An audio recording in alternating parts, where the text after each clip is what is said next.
How about that? I think the device is connected now. I'm talking to myself. I'm playing some silent guitar. Let's play some actual guitar. That sounds good. Here we go. I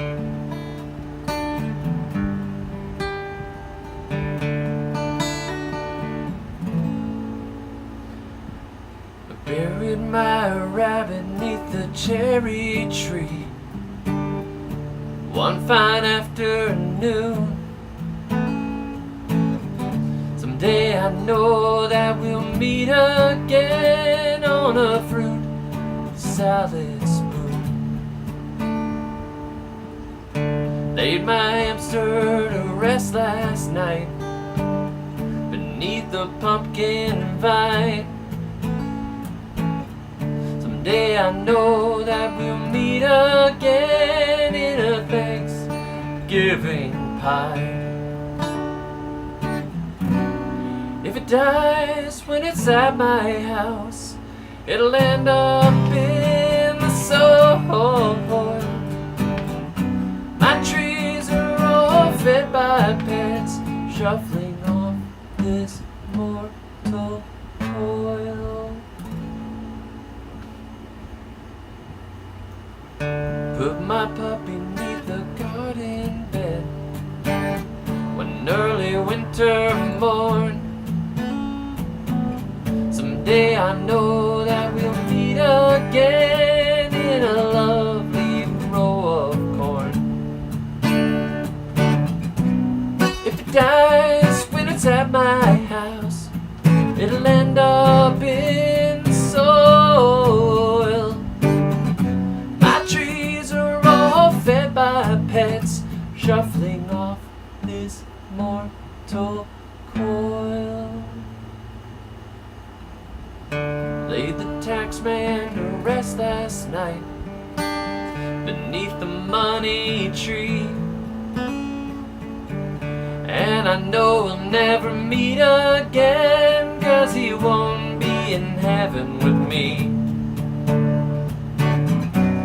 If it dies when it's at my house, it'll end up in the soil. My trees are all fed by pets, shuffling off this mortal coil. Buried my rabbit neath the cherry tree one fine afternoon.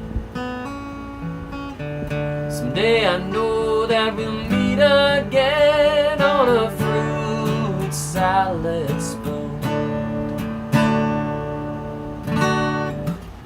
Hey kids, how y'all doing? I keep thinking, I really need to do some more live streams. People write and say, why don't you do live streams? Your live streams are great. They gave my life purpose during the pandemic. Now I don't have any purpose whatsoever. Why don't you do some live streams again? Now I actually haven't got anything like that, but I have my coffee and I'm going to do a live stream. And today I want to talk about something that is particularly useful if you have flooded into the great state of Florida over the last few years, or if you've been in Florida for any period of time and have been suffering with the sand, the bugs, the humidity, and the heat. A little bit of background for those of you who say, wait a minute, don't you live in Alabama, or don't you live in the Caribbean, or don't you live in Tennessee, or don't you live on the moon, or something like that. I grew up in South Florida in Fort Lauderdale with a yard that was basically kind of a dirty gray beach sand. You dig deeper and it's just pure white sand, like beautiful white fill sand, like you would get to mix concrete with if you ordered a load of it from some dump truck company. So it was a bad place to start a garden.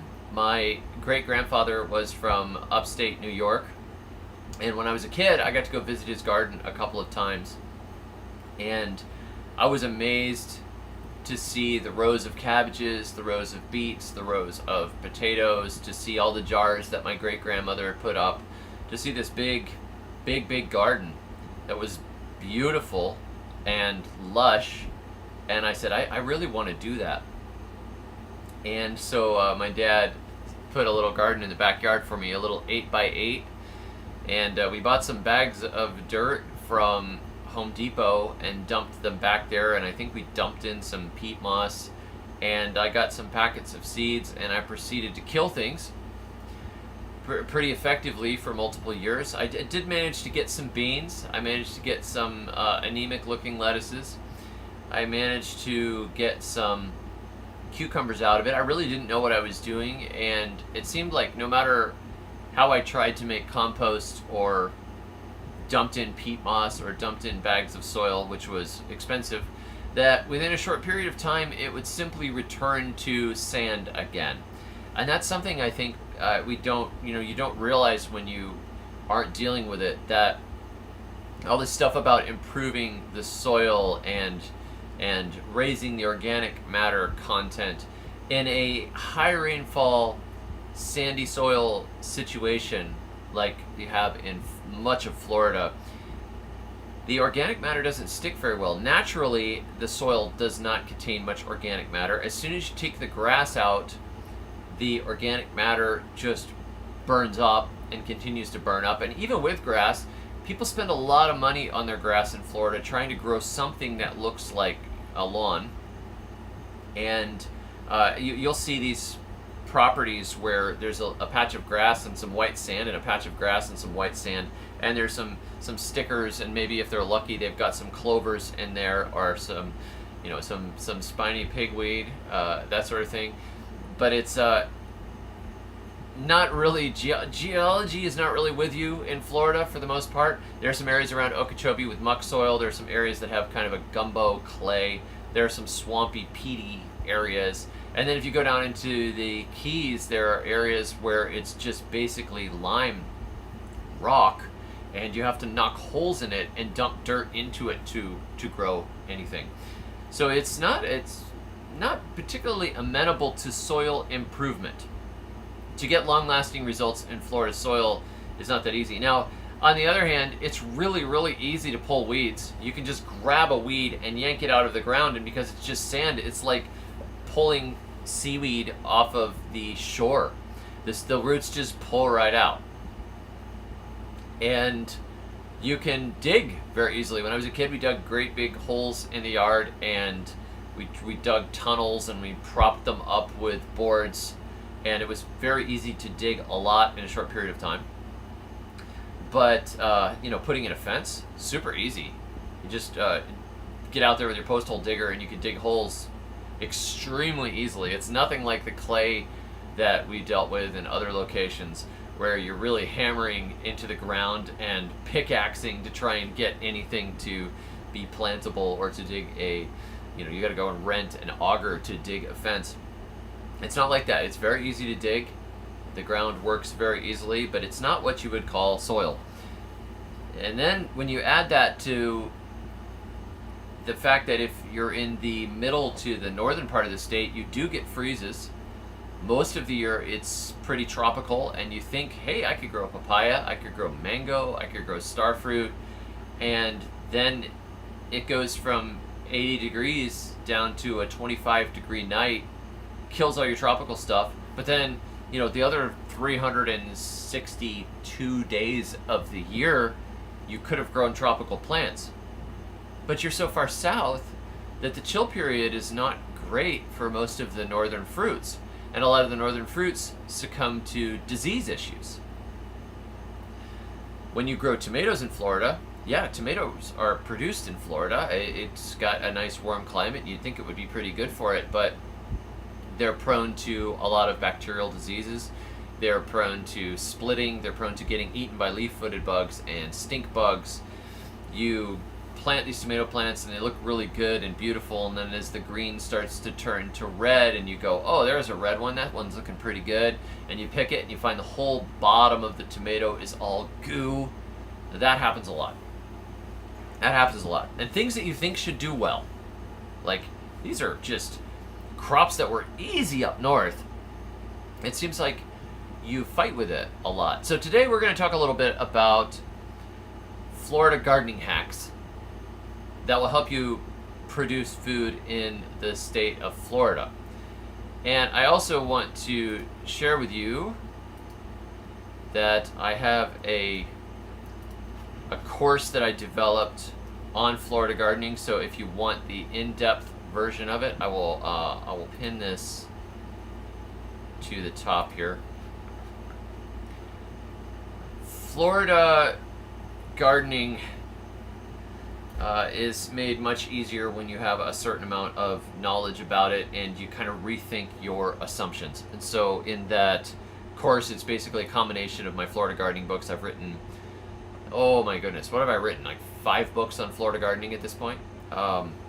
Create Your Own Florida Food Forest, Totally Crazy Easy Florida Gardening, Florida Survival Gardening, and the South Florida Gardening Survival Guide. And then I co-wrote the cookbook with my wife, the Florida Food Forest cookbook for some of these weird crops that we grow in Florida.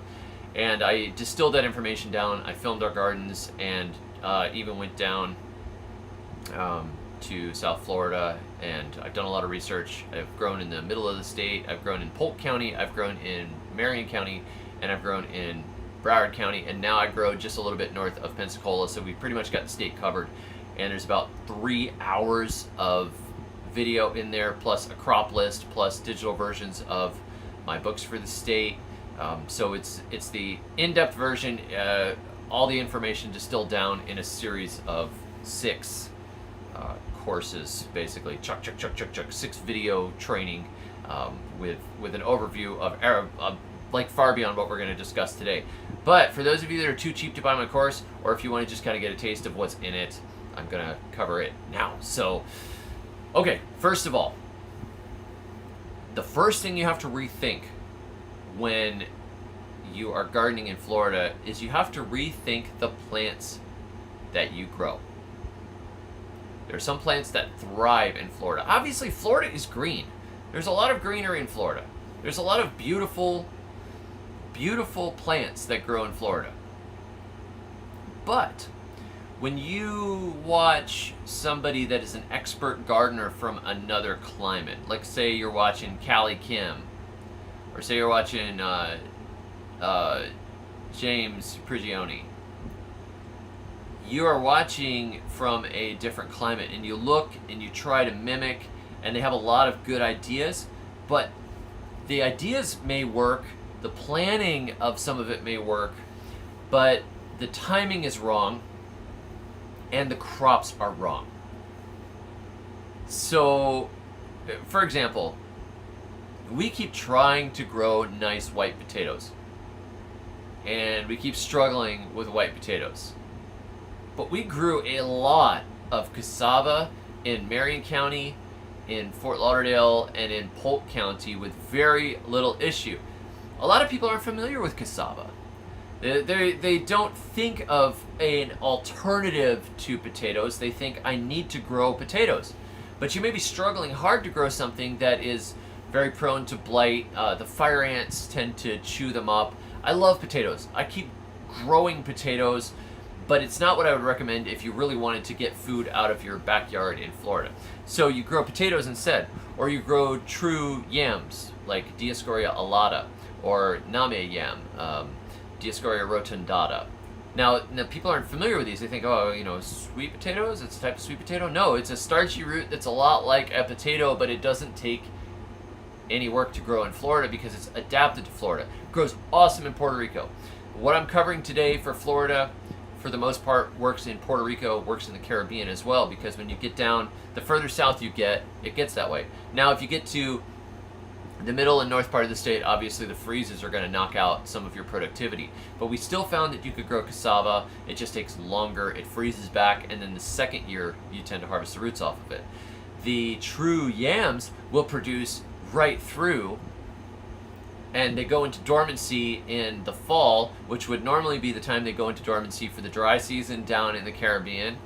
And so they actually grow just fine, and they produce great amounts of food with almost no work. We're talking about sticking a piece in the ground and growing a root this big, and then if you ignore it for a year, it'll eat that root, and then the next year, when you get to the fall, it'll have a root this big. There's a video of us pulling up a yam from the backyard that is 83 pounds. It was 2 years old. It's ridiculous, right? So that's a lot of potato bed, and it's a lot less frustration because all we did was just stick it in the ground. I once took a bulbil of a yam, that's one of the little aerial tubers that they make that you use for planting material, and I stuck it at the base of a dogwood tree in Marion County. It freezes there. It actually got down into the teens while we were there. It hit 12 degrees one night. Really, really rough for that area, but it happens. And 2 years later, I dug there and I pulled up a 20-something pound yam that didn't really take any effort to do. So when we grow the potatoes, we had to dig the potatoes, hill the potatoes, then the fire ants ate into them, and then we had to figure out how to get rid of the fire ants. It's like, do we really want to use Amdro or fire ant bait or something to kill them? I don't know, but we could grow true yams completely without any pesticides and really without any care, and that transformed things for us. Another thing that we found, if you're going to get into the realm of regular vegetables, the vegetable world seems to be kind of divided between your tropical vegetables and your more European temperate vegetables. There's a lot of European vegetables that we're familiar with.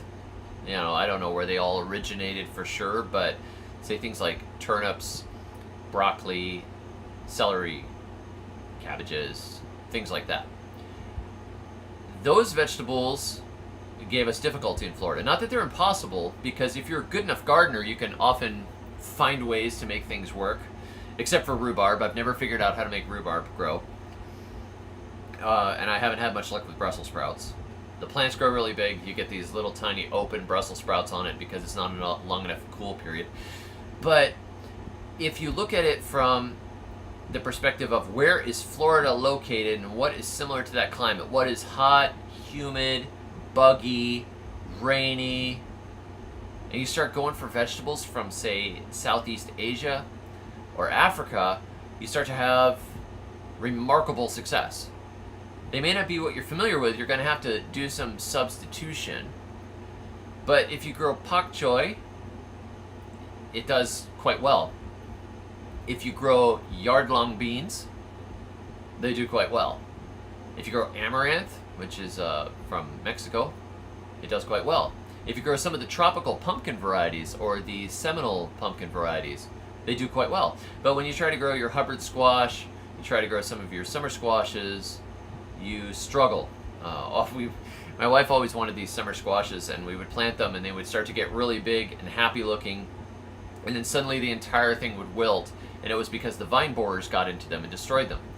So when we discovered that kukutsa squash is a really good summer squash, but it took almost no effort.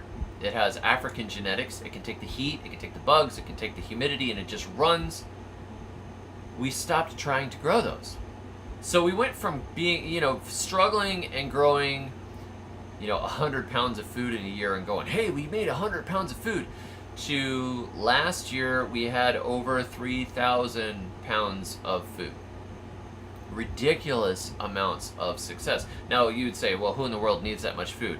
It's not that you need that much food, but it's possible. It's possible. And just knowing how to kind of tweak it enough to get those yields means that you can say, okay, well, that was way too much food. I gave it all away next year. I only need a garden half that size. Instead of going, man, I should have planted more gardens because I only got 2 cabbages that weren't destroyed. You're like, what am I going to do with all this food? And you reset your carbohydrate crops, your root crops, away from the more northerly ones that you're familiar with to the more tropical ones, and you reset your greens from the more northerly ones to the more tropical ones. Like, here's a few for you. Suriname purslane, Malabar spinach, longevity spinach, Okinawa spinach, chaya. These are all greens that grow really well in Florida. People aren't particularly familiar with them, but they thrive in the climate. And so you just sort of switch. I'm going to eat this root instead of this root, and I'm going to eat this vegetable instead of this vegetable. And that's really a big key to it. That's what made the book Totally Crazy Easy Florida Gardening so successful, was once people started doing that, the book got recommended and recommended and recommended, and it has been one of the top gardening books for Florida on Amazon for quite a while. And it is a book that allows you to kind of get the idea of how Florida works and how you substitute to make things work. So we just put vegetables from all around the world on a march through the backyard. Didn't treat them particularly well. We had other stuff we had to do. I was busy. My wife had kids. She's homeschooling. And we put these crops out there, and we saw great success instead of struggling. Another thing you need to know about Florida is that the timing is different. So if you've got a packet of seeds and it says plant after all danger of frost, well, what does that mean in Orlando? I mean, all danger of frost, that could be January. And then you could have a lot of warm days. And then it could freeze again. So if you pay attention to the way the packets are telling you, I mean, sometimes there's not even frost. I remember seeing, plant after all danger of frost when I was down in Fort Lauderdale. Well, when do I plant? Getting the timing right is important. We basically have two main growing seasons in Florida. You have the spring growing season and you have the fall growing season. That would be for central to North Florida. Now, if you're down in South Florida where it never or very, very occasionally freezes, you also get the winter season, which is a really nice thing. You can start planting tomatoes in October and be harvesting tomatoes, January, February, March. And so you get a long season there. But the dead area in Florida is usually the summer, with the exception of some of those really tolerant Asian vegetables and African vegetables. So your okra goes through the summer, your cassava goes through the summer, your yams go through the summer, your sweet potatoes often go through the summer just fine. But some of your touchier stuff, it just starts to burn out. Like I did a video trilogy on comfrey. Comfrey is a really popular herb. It's used in permaculture. It's been greatly popularized. It's got some medicinal benefits. But comfrey does not thrive, for the most part, in Florida, except in certain situations. There was a variety that a guy had that was doing really well. I could never find out what variety it was, but he told me about it, and he showed me some of his plants, and they were gorgeous, and then I never found it again.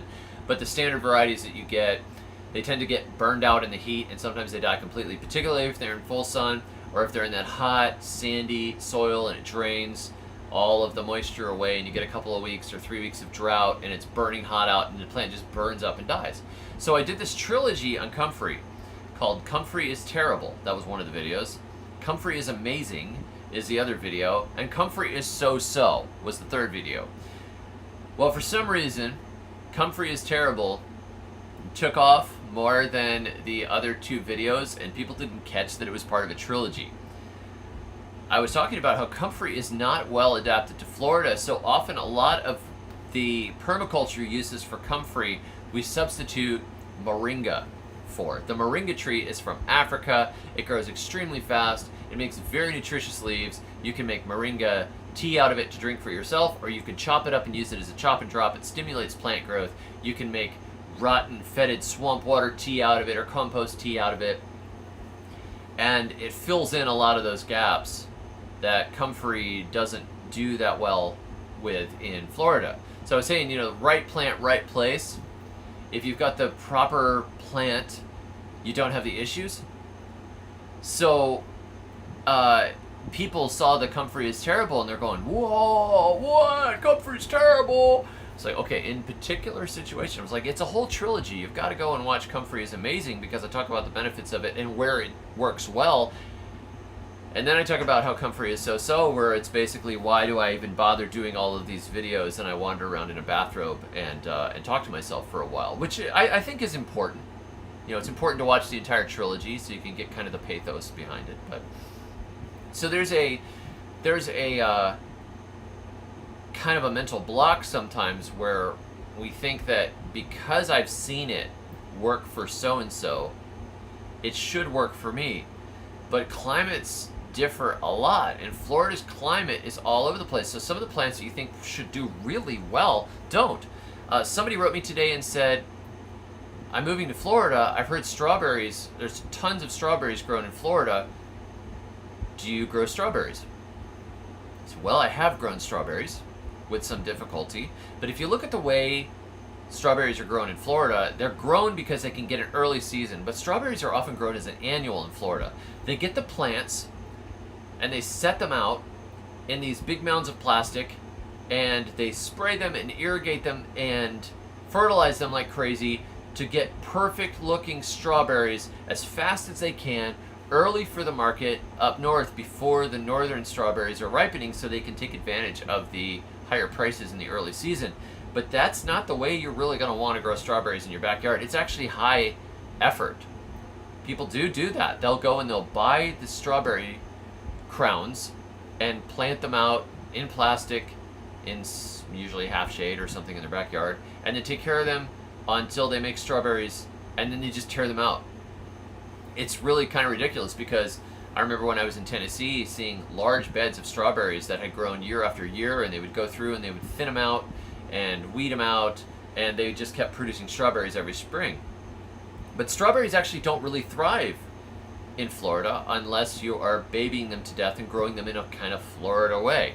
Like, it makes economic sense, I guess, to plant a whole bunch of really cheap strawberry crowns bought in bulk, grow them as an annual, and then let them die. But DP's got it here in the comments. Mulberry is greater than strawberry in Florida. When we discovered mulberry trees and how well they did in Florida, I didn't bother going back to strawberries. I've got a dozen mulberry trees in my yard, at least. I kind of lost track because we propagated a bunch of them from cuttings, and I've just kind of stuck them here and there. There might be as many as 20 or 30. Plus, we have some wild ones in the woods that are the red mulberries. And the mulberry just kind of fills in the berry need. It's really easy to grow. There are mulberries that grow through the entire state. You can grow shorter varieties, or you can prune larger varieties smaller. You can grow white varieties if you're afraid of them staining. There are also some non-staining purple varieties. But that fills in that gap, and it gives you a massive abundance. One of my friends has a mulberry tree it's a native mulberry tree that's growing just on the other side of his fence. And the neighbors often let them harvest from it, but then they've switched neighbors a few times, so some years they've gotten to harvest and some they haven't. But it literally leaves a carpet, like an inch-thick carpet of berries across the ground every year. It's a ridiculous yield. And when you try to grow your strawberries, you're really hoping for one little red strawberry that the slugs didn't get, that survived to maturity and didn't get burned off the plant or rot off. They turn white with mold and they rot away. So if you're further south in the state, you can also grow Suriname cherries, you can grow Jamaica cherry, you can grow Barbados cherry, as right here, Emmanuel. Hey man, good to see you. Emmanuel is a Florida gardener who I've met before. He says Barbados cherries are another great one for Florida, but they also don't do well when you get up past Orlando or so, because they freeze to death. And I tried growing Jamaica cherry in Orlando, protecting it, or Ocala area, protecting it very, very well, and it still froze to death. It didn't come back. But if you get the black Suriname cherry, it's just really, really a good fruit. And there's cherry of the Rio Grande. There's a lot of things that are small fruits that grow well in the state of Florida, but they're not really familiar to us. I mean, somebody told me that they were down in Fort Myers, and they said, I really want to grow blueberries. I said, you're in Fort Myers. There's something like 500 varieties of tropical fruit that you can grow down there. You could grow a lot. You can grow better than blueberries. Yeah, you might miss blueberries a little bit, but I would, if you really want some blueberries, buy some blueberries, because you're going to struggle with them down there. Even the southern high bush, you're probably going to be pushing those chill hours a lot. to do particularly well at them, especially if you're near the coast. But you could grow mangoes. You can grow balimbi. You can grow wax apples. You can grow stuff that people have never seen. You could stick pineapples all over your landscaping. That's what my grandpa did. My grandpa got all of the pineapple tops from the Publix supermarket. The lady that was making the fruit salads back there saved him a big trash bag of them, and he paid my little sisters a nickel apiece to plant them all through his backyard, his weedy backyard landscaping, and they grew pineapples. As a matter of fact, when he died, I went over there and I was able to dig up a few of those pineapples and save them. Moved some of them over to my parents' house, put some in pots. It's possible to grow things that you're not familiar with. You just have to readjust the way that you grow and the way that you think. And you have to get the timing right. If you want to grow those annuals in Florida, you've got to take advantage of the cool season for the stuff from further north. You can often grow things right through the winter that if they're frost tolerant, like cabbages and turnips and carrots, things like that, kale. But when you try to plant them after all danger of frost, they're often shredded by bugs and destroyed by the heat so fast in the spring that you probably would have been better off waiting for it to cool off a little bit towards fall and then planting them and letting them grow through the winter or getting an early fall harvest. You can learn a lot from Puerto Ricans if you're in Florida, or Cubans. Pay attention. Down in South Florida, you could tell where the islanders lived often because they planted fruit trees in their yards. So they've got to be Jamaicans over there. Look at those fruit trees. They've got an ackee tree out there in the front yard. Big, beautiful ackee tree with ackee fruit all over it. Most people have no idea what to do with ackee, and if they did, they would be kind of scared of it because, it's poisonous. People die from ackee. Well, only a few per year, so it's not worth worrying about that much. But you would see all these people that are just trying to take care of their lawns, and they have all this poisonous landscaping, and then you would see fruit trees in a yard, and you say, those are my people. Those are my Caribbean people, man. So it's really a different place to grow. And the last thing I want to talk about before I open it up to questions, and if you want me to answer your questions first, you can super chat me. I am not proud. I will answer questions for money any day. That's terrible, isn't it? Super chat me. Bing! Yeah. So the last thing I want to talk about is the soil, or the lack thereof. We covered at the beginning why that's kind of a problem. Florida soil. Florida sand. So it's hungry. It's you go and you get amendments and you try to dump them on there and get it to live, and then you come back and it looks like a sand dune in 6 months. A weedy sand dune. It just eats it away. I've dumped peat moss into the soil. I've gone and got bagged manure and dumped it into the soil. Get potting soil and dump it into the soil, and it just disappears. It just blows away. It gets eaten up. That's because there's a lot of biological activity taking place when it's that warm and humid, and the rain also tends to drive it through. Florida generally has pretty high rainfall. High rainfall in a very permeable soil leads to rapid dissolution of all of the minerals, and the organic matter just burns up, gone, right? So how do you deal with that? Well, fortunately, your neighbors aren't as smart as you are, and they're often exporting potential soil fertility from their land all the time. The grass clippings get bagged up and thrown away. The leaves get bagged up and thrown away. The prunings get bagged up and thrown away. If you want to build something that has a semblance of soil to it, not just beach sand in Florida, deep mulching is your friend. Deep mulching. So instead of just dumping some compost in there that's finished, you cover the sand with mulch, and with the widest range of materials you can get. You got wood chips, great. You've got grass clippings, great. You've got chop and drop, like you go along and you slash down a bunch of ornamental plants and clear a pathway, throw all those pieces on the ground and let them rot. They will rot fast. I've put piles of sticks out in Florida and had them crumbling away in a year or so. Especially a lot of those fast-growing tropical plants like Schefflera. People go, oh, I don't like those Scheffleras. Well, they're good for chop and drop.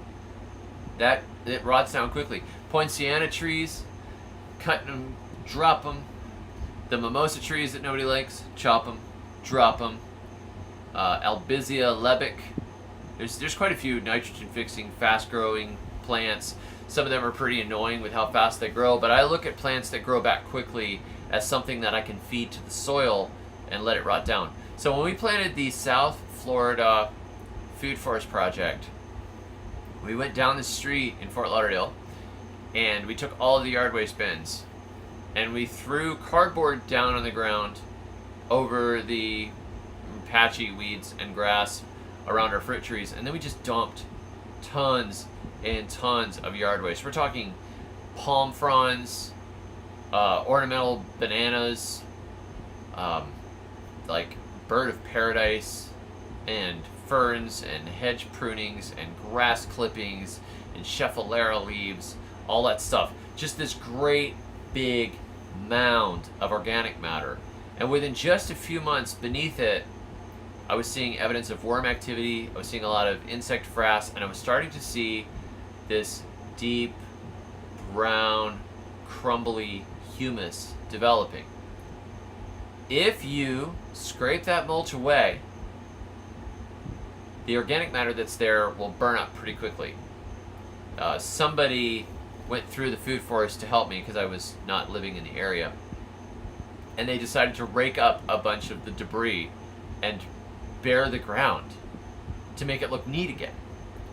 And so they ended up raking up a lot of this material, and when I came down again, it was back to gray sand in some areas. It was like, wow, this was so rich underneath, and it only took 4, 5, 6 months to burn up a lot of that bank. So what you have to do is constantly make deposits to it and allow it to be on top of the ground, and it keeps the ground beneath moist, it keeps the roots cool, and it's always just rotting down. So you're slow feeding, you're taking the neighbor's waste, they're exporting fertility from their yard, you're importing it to your yard.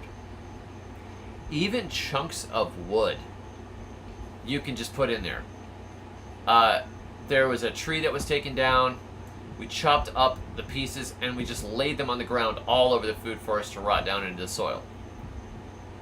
And it left us with humusy, rich soil like I'd never seen. There's a picture on my website, and the same picture is in Totally Crazy Easy Florida Gardening, of me holding a handful of gray-white beach sand from outside of the food forest, where we just dug it out of the patchy, weedy backyard.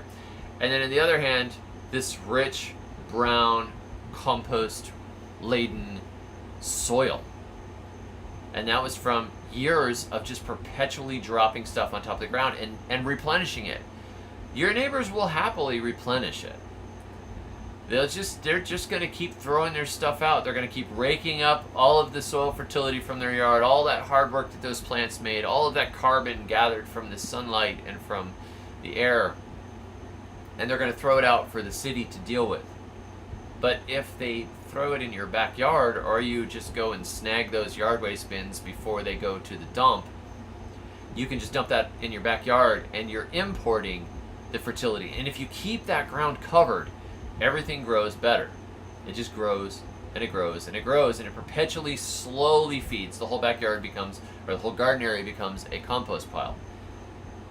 Now, I'm going to give you one more tip on Florida. The deep mulching works really well. Sometimes, if you're trying to grow an annual garden and you deep mulch, it becomes an insect, slug, snail bonanza. So you're kind of tempted, and there are times where you might just make a row garden in the sand and hoe it and just foliar feed I mean, if you're not organic, you could foliar feed with any kind of a balanced liquid fertilizer with minerals in it, and you just basically are using the sand like an aquaponics medium or a hydroponic medium, where the roots are just being held by the sand, but you're pouring some nutrients over the plants and past them, and you can grow crops that way. They will grow. Or you could do it a little more friendly manner organically, and you could make Dave's Fetid swamp water, or you could make compost teas, or manure teas, or moringa tea, or something like that, and just keep pouring it past those plants. So you get those diluted nutrients going into the ground. The bugs are not nearly the issue because they're not living in the deep mulch. So some things will handle the deep mulch and the bugs don't attack them so much, like cassava or chaya, other plants that defend themselves better. But some of your more tender stuff might get shredded, and that's always a problem. It's like there seems to be an upside and a downside of every gardening thing. If you want soil, you deep mulch. If you just want crops in the sand and you're not trying to improve it, and you're just kind of keeping them on life support and getting yields out of it, you could use some sort of a foliar feed or fertigate by watering with a weak nutrient solution of some sort, whether it be organic or commercial chemical something or other. But the tip that I'm going to give you is that Florida wants to be forest. Florida wants to be forest. So your perennial vegetables, your perennial crops, your shrubs, your trees, generally once they get established in Florida and you deep mulch around them, they will just go and go and go and go, because Florida doesn't want to just remain grass for the most part. That's not a natural state for most of Florida. It wants to be a forest. If you leave the grass alone long enough, it will turn into a thick, jungly, weedy mess. And if you strip all that mess away, the soil immediately starts to degrade and turn back into sand dunes. So if you take advantage of the fact that it wants to be a forest and you plant a food forest type system or a grocery row garden system, or you concentrate on those perennial vegetables like yams and chaya, and then you have some patches of it where you grow your annual vegetables, you can get more of a Florida friendly ecosystem. And it can grow remarkably well just being fed with the mulch often, particularly since the water table in Florida is often pretty close to the surface. The ground beneath often has some moisture in it, so once the tree's roots get deep enough, they usually take care of themselves. And they usually don't drown unless you're in one of those low, swampy areas. So there's a lot that kind of goes into the Florida gardening, and like I put the link to my course there. Also, if you are on school.com/the survival gardener, that should take you to my school. I have the Florida gardening course up there as well for my annual members, and I also answer questions over at school. I've got the food forest course over there and a bunch of other exclusive videos, including talks from Florida gardening events. And there's a lot of stuff that's not just Florida up there too, in case you think it's just my Florida gardening site. We have people from all over the place. We have people from Texas, Alaska, and elsewhere. So it's a mix, and I did put the Florida course up there too for my annual school members, and I do appreciate the support. It took quite a few months to put together the Florida gardening course, because I was trying to incorporate a lot of what is in my books, and I realized that quite a few people don't really want to read it. They want to see it, they want to hear it, they want to watch it. And so I said, okay, I'm going to take what's in my Florida gardening books and put it in a video series and hopefully make my money back eventually for all the time that we put into it, because it's really in depth. And if you are in a situation where the price of food is going up, which we're all dealing with right now, and you live in the state of Florida and you want to take it off, this is like the cost of one trip to the grocery store or less, and it will serve you well for years. It's basically, you could go through this course, and within a year you could have harvested a ton of food. because it'll allow you to kind of redirect and to see it. I've got the crop lists in there, I've got the books in there, and then I've got the video course itself where I'm explaining it bit by bit, step by step by step, what you need to do to pull out large yields from a Florida yard. And that's where I cut my teeth on gardening. That's where I've spent a lot of my gardening life, with some expeditions to Tennessee for a few years and down to the Caribbean for a few years, where I learned about gardening in clay and I learned about gardening in the pure tropics. And all of those lessons also came to be useful for Florida. And it also just drove home what a unique ecosystem Florida is and why it is not the easiest place to grow. There were things I could grow in Tennessee so easily that just surprised me. And I was like, wow, I'm kind of gardening a little bit more like my great grandpa up here. I was trying crops that we just really didn't have a lot of luck with in Florida. But then when I went back to Florida, I went back to all those crops that I had missed while I was gone. And, you know, I didn't really want to move back to Tennessee, because once you figure out how to grow in Florida and you start to get used to substituting different things and trying different crops from around the world, you just start to love it. And I think you start to get much more of an appreciation from Florida. Instead of being frustrated at Florida all the time and saying, oh, I wish I could do this, I wish I could do this, you start to feel like, hey, my friends up north can't do this. Hey, I could grow stuff that they've never even seen before. I could taste things, I can eat things, I can enjoy things that most people in the temperate world don't even get to try. I mean, I remember showing a pineapple plant that was fruiting with a pineapple on it to somebody that had never seen how a pineapple grew before. And for me, I grew up with pineapples in the yard, and my grandpa having all those pineapples in his backyard. We ate fresh pineapples pretty regularly. He would watch them really close so the raccoons didn't get them. We ate frozen mangoes regularly. And then when we started learning about these different crops that were even less familiar than those, like chaya, I remember just going out to the yard and picking just baskets of chaya at our North Central Florida house and cooking them as a meal all by themselves, because the greens were so hearty and delicious and nutritious and good in flavor that I would just boil a big mess of greens and eat the greens for dinner. And there weren't a lot of greens that I really got that excited about, but I found them just exceptionally good. Or when we're doing Thai cooking and I pick kaffir lime right off of the tree, the leaves right off of the tree, and throw it in. And then I've got all these different varieties of hot peppers, and I had hot peppers just grow as perennials in Florida. And it's like I had my own. And we made our own kimchi from ingredients from our backyard, from our own slices of ginger, and our own hot peppers, and our own daikon radishes. And it's like, it's a little harder to do that up north. I guess you could grow your ginger in a big pot and bring it into the house, you know? So it's really kind of awesome. Even, I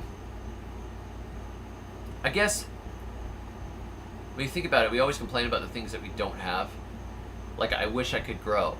I wish I could grow. Where we should be looking at the blessings that we do have. Do you know what I can grow? Guess what I can grow? Guess what I grew?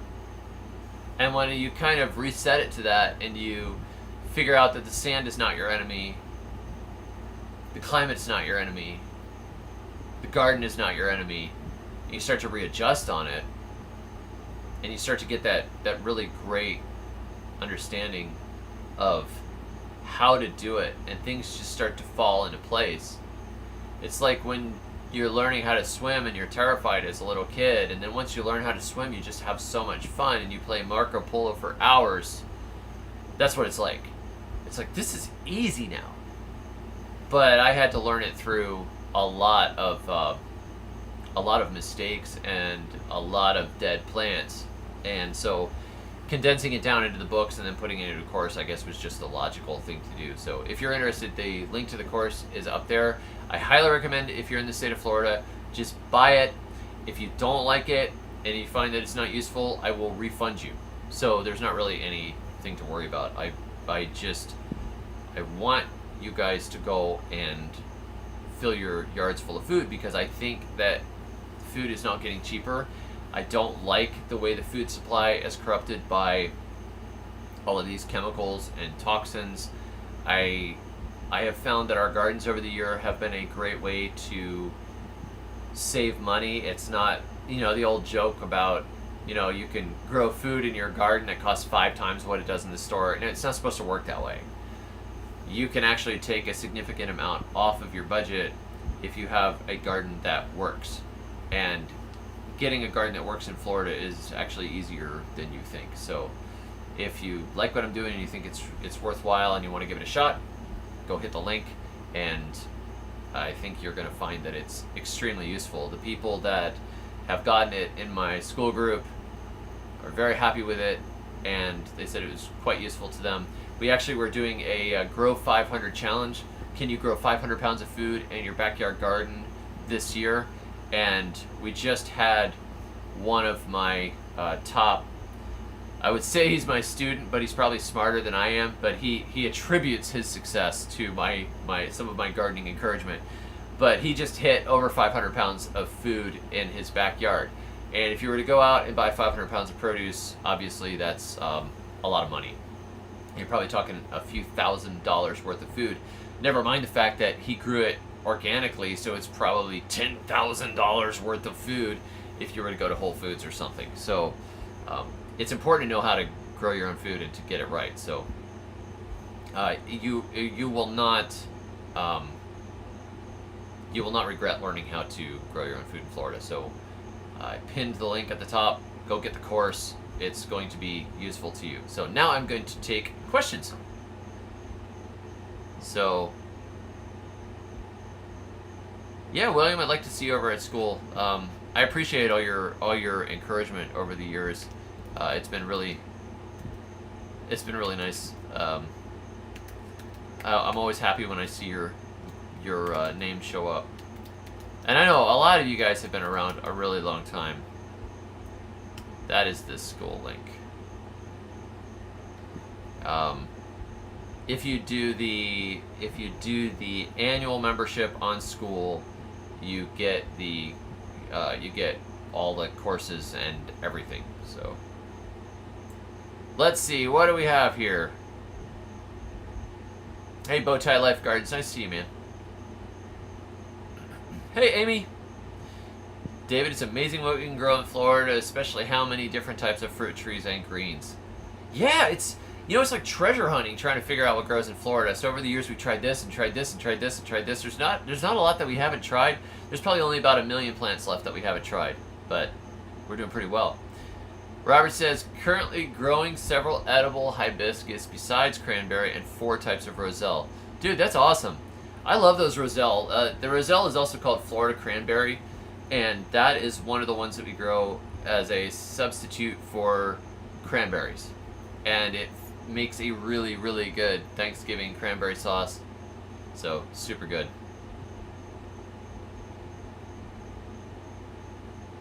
South Florida Sunshine says, we had a poor lady get her mangoes stolen here. Thankfully, only a few. But the lady stole her pineapples. People go crazy criminal during mango season here. Yeah, people do. They go and, particularly down in South Florida, if you're in the city, people will try to steal your fruits. That's why I think it's important to plant a whole bunch of different things, not just the obvious ones. So if you had Suriname cherries, they're extremely unlikely to be stolen. I've never had, yams. I've never heard of anybody stealing yams, for example. But they will steal mangoes. People recognize mangoes. And I once saw a group of guys going down the street in a truck and cutting coconuts off and throwing them in the back of their pickup truck. They had a long pole saw and they were rapidly knocking them off when I was in a neighborhood, and they saw me, and one of the guys just threw me a coconut. Like, here's a coconut. Like, here, you want a coconut? Throws it out, and then he just took off. Like, that's brazen, man. But that's one of those things you got to deal with if you're in the city. Carl says we've forgotten where our food really comes from. Yeah, I agree. Somebody asked me if I had played Lime Buggy yet. No, I will play Lime Buggy.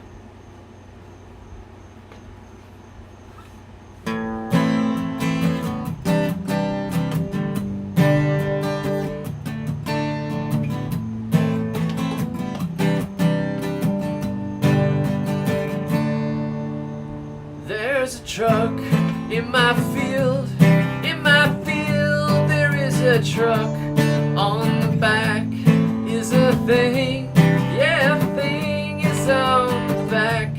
What's that thing on the back of the truck that's in my field? It's a lime buggy, buggy lime. What's the thing on the back of the truck in my field? It's a lime buggy, buggy lime.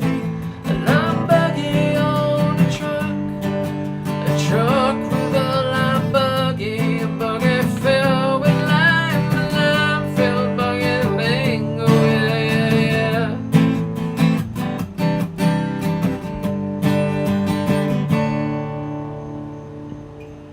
What's the thing on the back of the truck in my field? It's a lime buggy, buggy lime. What's the thing on the back of the truck in my field? It's a lime buggy, buggy lime.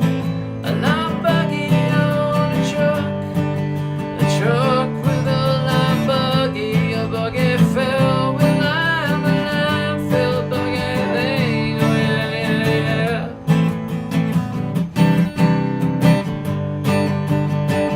Oh yeah, yeah, yeah.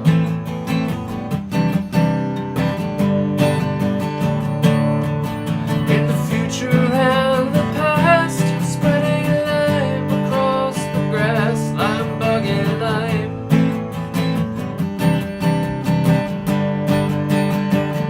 Lime buggy lime. Woo! I wonder if you could do a bossa nova out of that.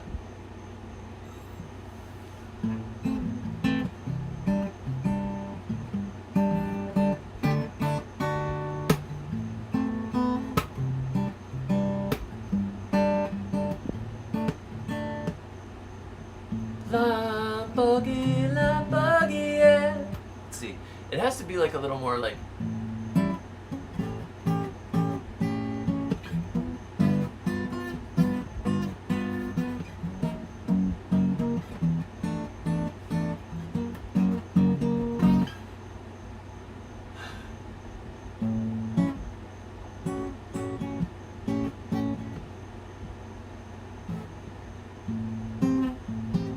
There we go. What's that thing on the back of the truck in my field? It's a lime buggy, buggy lime.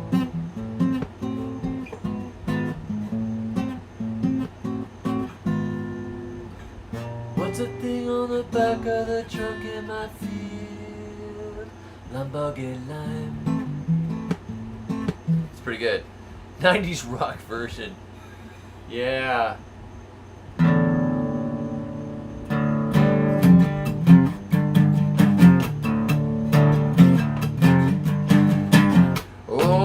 Thing on the back of the truck in my field.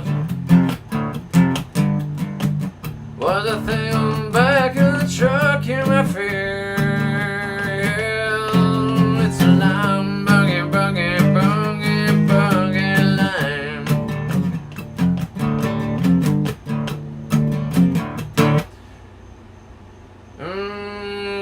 Lime buggy, lime buggy.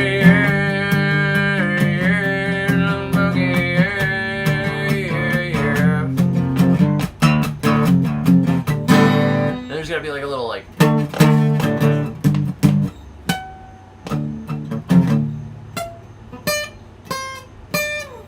don't know. That's a little dumb, but. Lumbergate. Keep thinking I should go back and record some more music, and then I realize like I have to work for a living, so. Tell you what, man. The heat this year. The weeds this year, my string trimmer and my lawnmower are both broken at the moment, and about ready to go out there and scythe a couple of acres. But holy moly, man, just the way it goes. But at least we have lots of food. We've been eating carrots, and we actually did okay with carrots this year. We planted a lot more seeds, and that seems to be the trick. Plant 1 million seeds, and you can get a couple dozen carrots. But the watermelon land race has been insane. The land race has just been insane. And then I posted on the corn land race, which is less interesting right now. So there's progress, I think. The potatoes were almost a wash.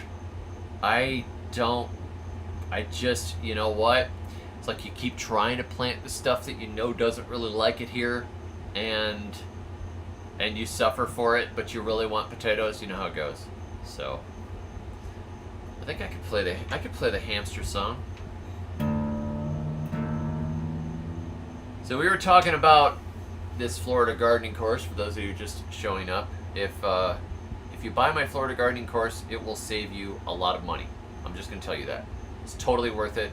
I put months of effort into it. There was a lot of writing involved and a lot of video involved, and it's a 6-part course. And if you don't like it, I will refund your money.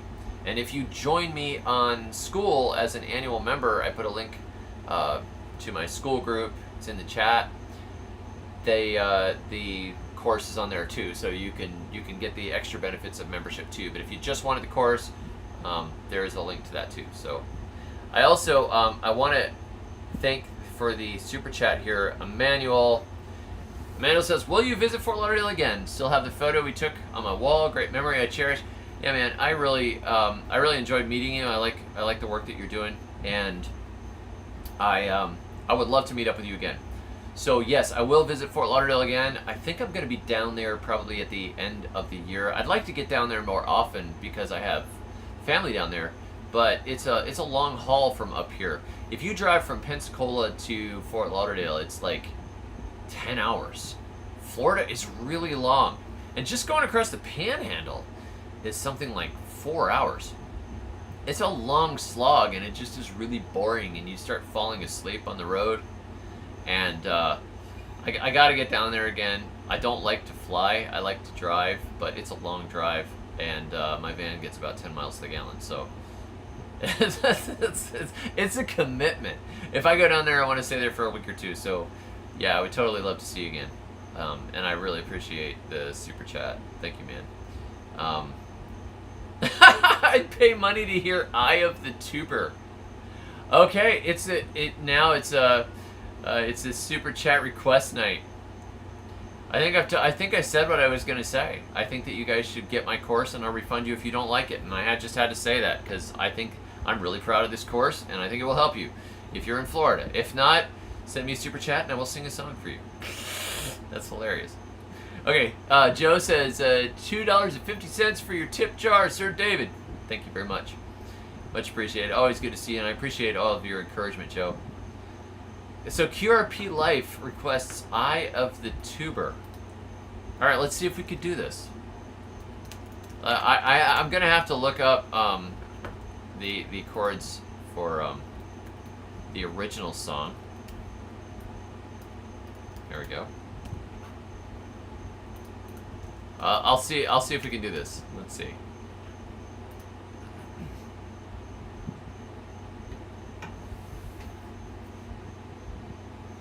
Let's see. It's something like.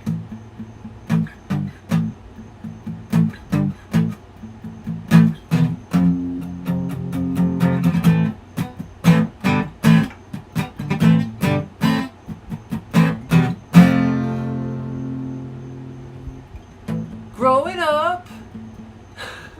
Wait, here we go. Growing up out in the field, I tried to get them chances. Threw some lime out and it just didn't work. So I got some 10-10-10 in a bag. Poured it out, it burned all the greens. Nothing seems to be working. So the fire ants cleaned up all the rest, and I'm just trying to keep them alive. It's the eye of the tuber. It's the thrill of one bite. It's some French fries you grew in your backyard. I just wish they hadn't all turned green in the light. And but I just can't get away from the eye of the tuber. Okay, that was a stretch. That was definitely that was terrible. I hope that was worth $1.99.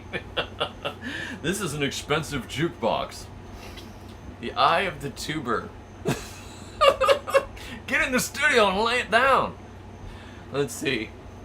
Healing up rows of potatoes. My back is breaking and I'm sweaty.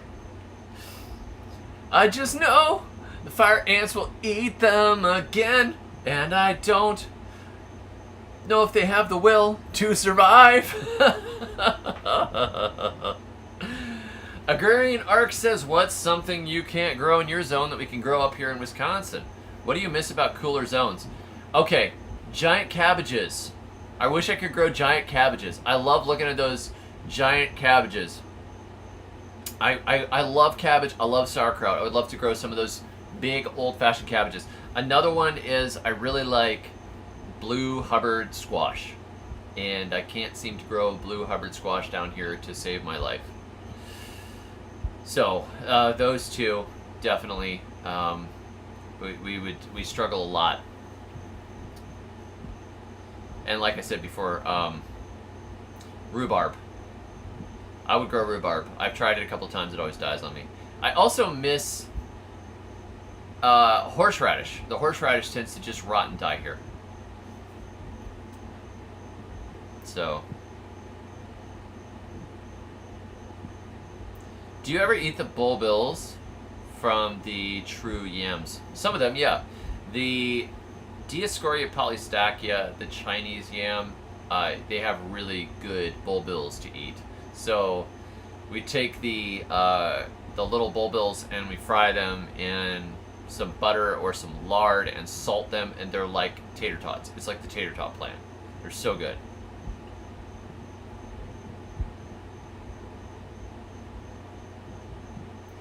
SNH Living says, if you make it way down to South Florida, I'll give you a brown turkey. So many times it happens so fast. Your slips get eaten by cutworms. That's good. It's good.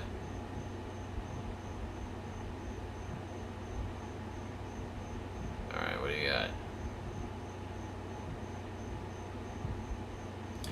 Yeah, Global My CBH Network says the moringa up to 1 year taproot is like horseradish. Yes, I've heard that, but I've also heard that it's toxic. So I have not eaten it.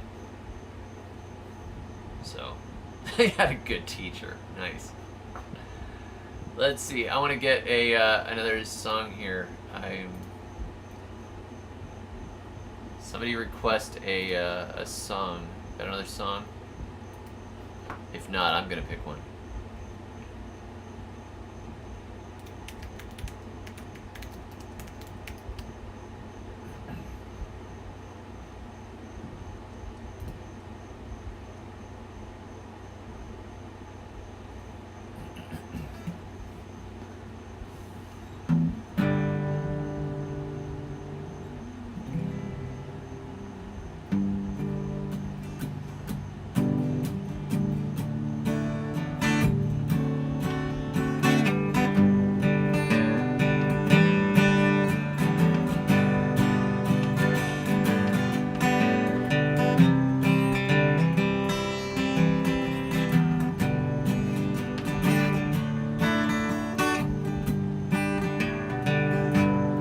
God sent his son. They call him Jesus. He came to love, heal and forgive. He lived and died to buy my pardon. An empty grave is there to prove my Savior lives. Because he lives, I can face tomorrow. Because he lives, all fear is gone. Because I know he holds the future, and life is worth living just because he lives. How sweet to hold a newborn baby and feel the pride and joy he gives. But greater still, the calm assurance this child can face uncertain days because he lives. Because he lives, I can face tomorrow. Because he lives, all fear is gone. Because I know he holds the future, and life is worth the living just because he lives. I used to sing that one in church when I was a kid.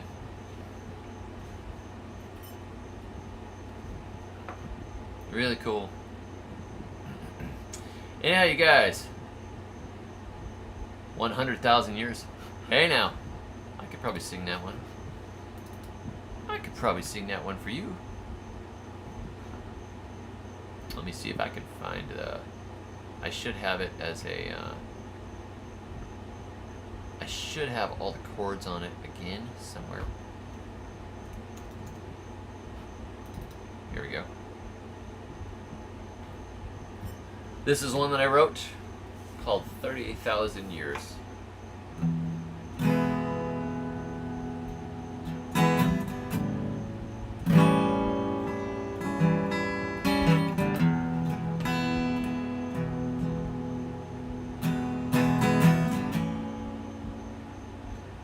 Somewhere beneath the ice, somewhere cold and deep, that's where we found it. Sleeping through the years, we brought it to the light and took it home. Look at me, Mom, I found a flower. Look at me, Mom, see it blooming. 30,000 years,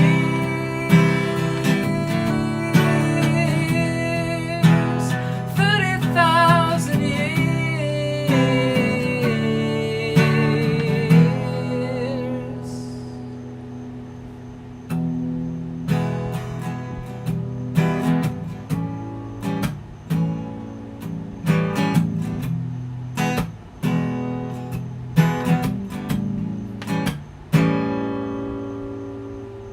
She carried a basket full, dried meat and currants, picked flowers on her way, dropped a posy in the grass, lost in the moonlight for an age or two.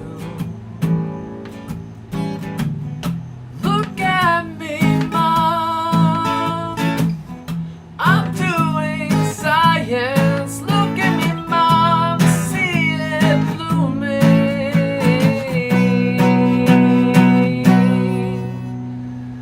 30,000 years,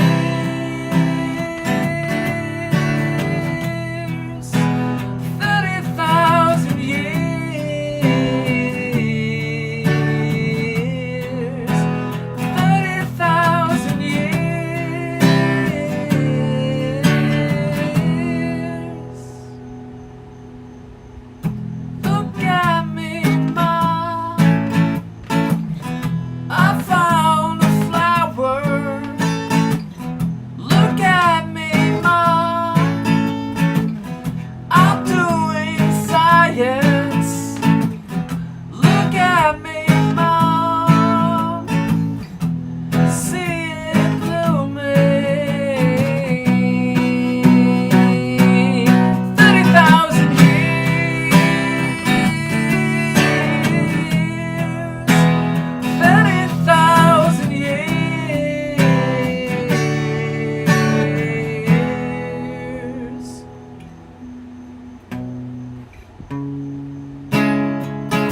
I want to work in that last bit, that last science lets you down bit. My voice is not at its peak tonight, but... Oh, yes. Ora et labora. Oh, yes.